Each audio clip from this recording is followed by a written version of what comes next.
दोस्तों, आज की कहानी है आशिक से धोखा खाने पर समझ आई पति की अहमियत। कहानी अगर पसंद आए तो वीडियो को लाइक और सब्सक्राइब जरूर करना।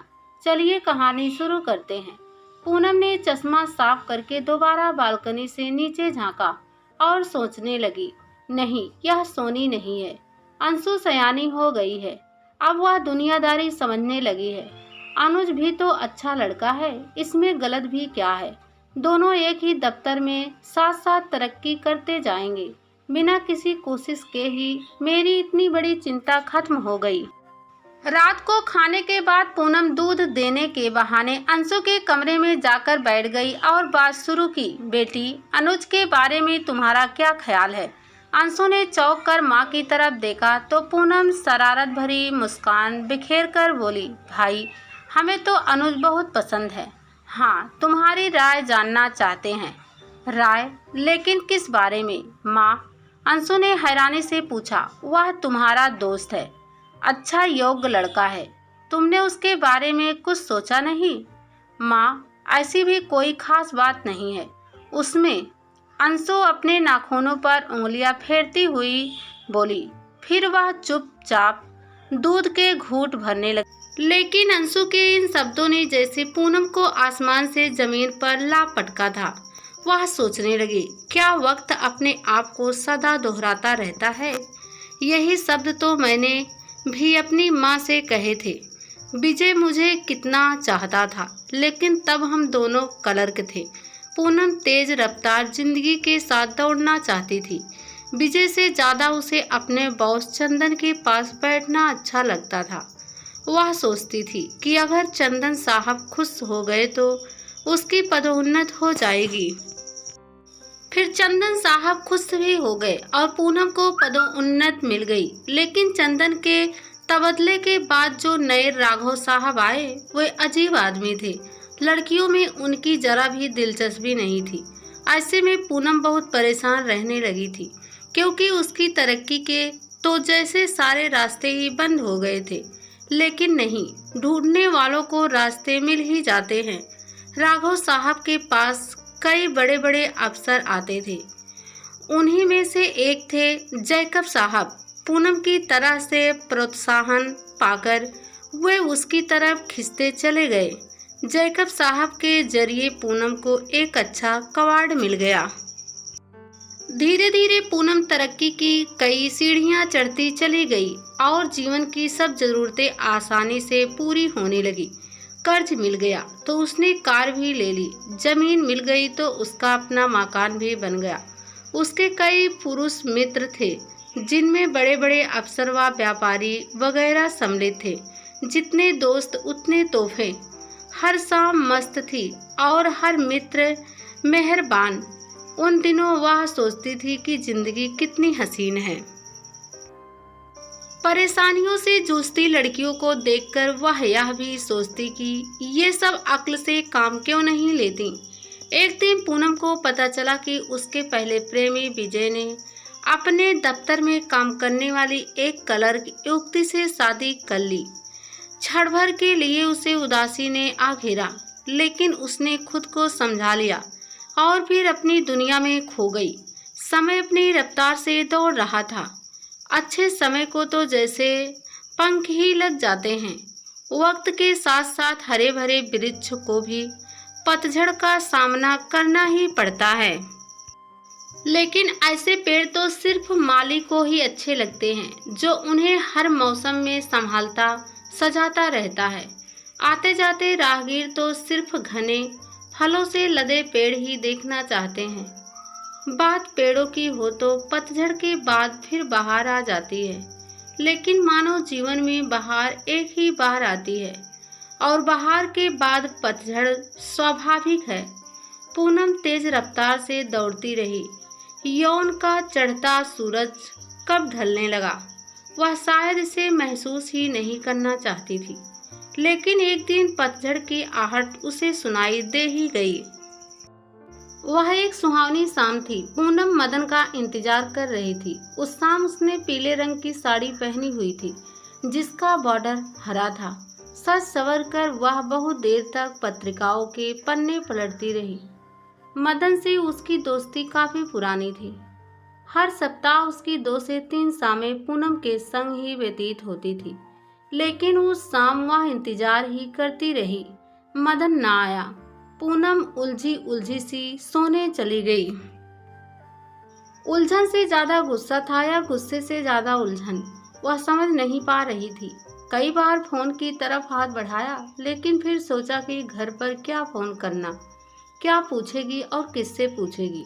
दूसरे दिन उसने मदन के दफ्तर फोन किया तो वह बोला, माफ करना, कहीं फंस गया था, लेकिन आज शाम जरूर आऊँगा। उस शाम पूनम ने फिर वही साड़ी पहनी जो कि मदन को बहुत पसंद थी। शाम ढलने लगी। देखते ही देखते 8:30 बज गए। गुस्से में उसने बगैर कुछ सोचे रिसीवर उठा ही लिया और मदन के घर का नंबर घुमाया। हेलो, मदन जी हैं? साहब जी तो नहीं हैं, उसके नौकर ने जवाब दिया। कुछ मालूम है कहाँ गए हैं? हाँ जी, कल छोटी बेबी का जन्मदिन है ना, इसलिए मेम साहब के साथ कुछ खरीदारी करने बाजार गए हैं। रिसीवर पटक कर पूनम बुदबुदा उठी। ओह, तो यह बात है, मगर उसने यह सब बताया क्यों नहीं? शायद याद ना रहा हो, मगर ऐसा तो कभी नहीं हुआ। शायद उसने बताना जरूरी ही ना समझा हो। वह सोचने लगी कि उसके पास आने वाले हर मर्द का अपना घर बार है, अपनी जिंदगी है, लेकिन उसकी जिंदगी, उसे लगता था कि वह अपने तमाम दोस्तों की पत्नियों से ज़्यादा सुंदर है, ज़्यादा आकर्षक है। तभी तो वे अपनी बीवियों को छोड़कर उसके घर के चक्कर काटते रहते हैं। पर उस क्षण उसे एहसास हो रहा था कि कहीं ना कहीं वह उनकी बीवियों से कमतर है, जिनकी ज़रूरतों के आगे किसी दोस्त को उसकी याद तक नहीं रहती। पूनम ने सोफे की पीठ से सिर टिका दिया। उसकी सांसें तेज चल रही थी। यह गुस्सा था, पछतावा था, क्या था कुछ पता ही नहीं चल रहा था, पर एक घुटन थी जो उसके दिलो दिमाग को जगड़ती जा रही थी। उसने आंखें बंद कर ली, लेकिन चंद आंसू छलक ही आए। उसके बाद उसने मदन लाल को फोन नहीं किया और ना ही फिर वह उससे मिलने आया। दूसरी बात, पतझड़ का एहसास उसको तब हुआ था जब उसका एक और परम मित्र विनोद एक रात 9 बजे अचानक आ गया। आओ विनोद, उसकी आंखों में अजीब सी रोशनी थी। विनोद के साथ बिताई बहुत सी रातें उसे याद आने लगी। अरे पूनम, मैं एक जरूरी काम से आया हूँ, तुम्हारा काम मैं जानती हूँ। पूनम अदा से मुस्कुराई। नहीं, वह बात नहीं है। असल में मुझे एक गैस कनेक्शन चाहिए, अपने लिए नहीं और किसी के लिए। विनोद ने हौले से कहा, तुम्हारी तो बहुत जान पहचान है, तुम यह काम आसानी से करवा सकती हो। किसके लिए चाहिए? पूनम के माथे पर बल पड़ गए। एक साथी है दफ्तर में, अचला। क्या मैं उसे कल तुम्हारे पास भेज दूं? पूनम का सिर चकरा गया कि उसने खुद भी तो कभी गैस कनेक्शन लिया था और अब अचला, लेकिन उसने खुद को संभाला। नहीं, भेजने की जरूरत नहीं, उससे कहना मुझे फोन कर ले। धन्यवाद कहकर विनोद तेजी से बाहर निकल गया। उस दिन कमरे का माहौल कितना बोझिल सा हो गया था। विनोद ने उसने हुस्न और जवानी का मजाक ही तो उड़ाया था, क्योंकि उसकी जगह अब अचला ने ले ली थी। फिर उसे राज की याद आई। एक दिन उसने देखा राज किसी सुंदरी से बातें कर रहा था। वह तेजी से उसके पास पहुंची। हेलो राज, आजकल बहुत व्यस्त रहने लगे हो, अब तो इधर देखने की फुर्सत भी नहीं। अब इधर देखूं या आपकी तरफ? राज ने उस सुंदरी की ओर देखते हुए मुस्कुराकर कहा। खिलती उम्र की गुलाबी सुबह पर इतनी जल्दी शाम का धुंधला छाने लगेगा, पूनम ने सोचा भी ना था। दोस्तों के लिए उसका साथ ऐसा ही रहा, जैसे कोट पर सजी गुलाब की कली जो जरा सी मुरझाई नहीं कि बदल दी जाती है। अब उसकी शामें सूनी हो चली थी। ना कोठी की घंटी बजती और ना फोन ही आते। पूनम का नशा उतरने लगा तो ज्ञात हुआ कि उसके सभी सहयोगी पदोन्नत पा चुके हैं। विजय के पास भी अपना घर था और उसने एक कार भी खरीद ली थी। आखिर एक दिन पूनम ने हालात से समझौता कर ही लिया और श्रीमती देवराज बन गई। विधुर देवराज को भी अकेलेपन में सहारा चाहिए था, लेकिन अंशु के जन्म के कुछ वर्ष बाद ही देवराज चल बसा। अपना रुपया पैसा वह अपनी पहली दिवंगत पत्नी के बच्चों के नाम कर चुका था, सो पूनम को उससे मिली सिर्फ अंशु, लेकिन यह सहारा भी कम ना था।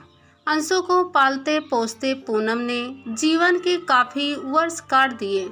अंशु भी उसी की तरह सुंदर थी।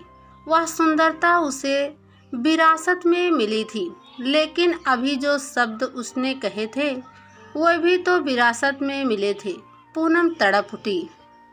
अंशु ने दूध का खाली गिलास मेज पर रखा तो पूनम चौंकी, एक लंबी सांस ली और बोली, बेटी, अगर अनुज तुम्हें पसंद है तो और कुछ ना सोचो, तुम दोनों धीरे धीरे तरक्की कर लोगे।